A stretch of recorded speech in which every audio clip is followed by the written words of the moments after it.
All right, this is the fifth of my new technologies that I found for this class. This is the PBS Kids website, but the link here takes us to the PBS Kids lab.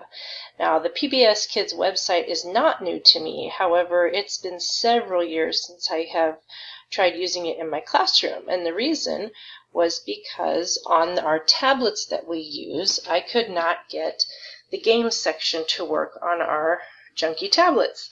All I could get was the cartoons for the kids to come up. Now, in previous years, when I had some old laptops that were available to my students, I did use PBS Kids a lot because I think they have really, really great interactive math and reading games, and the kids knew the characters, which got them really excited about it and liked to play the video type style games. So I was super excited to see even down here that there's a section for apps, which will be great to take on the go for people. This is also a free website. So just what it has, just like PBS Kids, it has all of these characters. Now, I guess honestly, for those of you not in this area of Kansas, PBS, it's Public Broadcasting System, and it's got educational cartoons and really cool things that our students around this area like. So it has a website, so they know all these characters. What you can do, you can scroll down. I'll take you along the side here. So the menu, there's the collection of the characters who you can choose to learn with. The different games. Takes a minute to pull up. It kind of gives a description and the goal, which I thought was cool. So if I'm trying to lesson plan and I know I want the kiddos on this for reading centers, I know I'm not going to technically want 3D Builder or 3-2-1 Snack. I may find something that does more with the reading areas.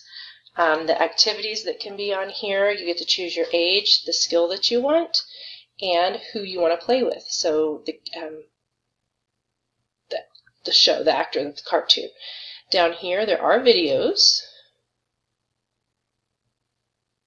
This one is ordering spheres by size, different things that we talk about in kindergarten, which are awesome. All of these down here have different characters that you can choose from.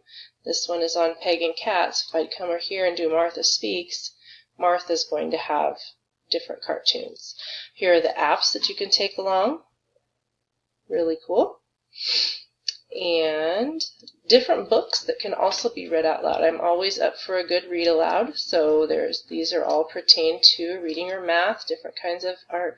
Then the educational resources, there's classroom activities, out of school activities, tech tips for media, all kinds of cool stuff. The research behind the PBS Kids lab, so you can take a look at those different areas. And then just about the lab itself. What is it? Who makes it? Who are the minds behind it? So we come back over to the collections. The reason that I chose this app is because, or this website or app, to use for math time, STEM time, center time. Again, things that the students can kind of pick and choose where they want to be. I can center them on the math games, depends on the age. The audience this would be for is obviously my classroom students. This would have to do with the content area in my classroom. The standards I chose for this one are both from the education. First one is Facilitator 6A, where you foster a culture where students take ownership of their own learning goals and outcomes in both individual and group settings. So they can work on this by themselves or together with friends. And then also under the educational standard, the facilitator of the ISTE standard 6C, create learning opportunities that challenge students to use design processes and computational thinking to innovate and solve problems. So I feel like all that can kind of be done through this website. Then, come down here and you click home, and there we are, back to the beginning. July 17th, Yellow Pig Day. I did not know that. So this, again, will definitely be something that I use in my classroom this year. I'm just excited to get the kids on some new things with the technology. So thanks for listening.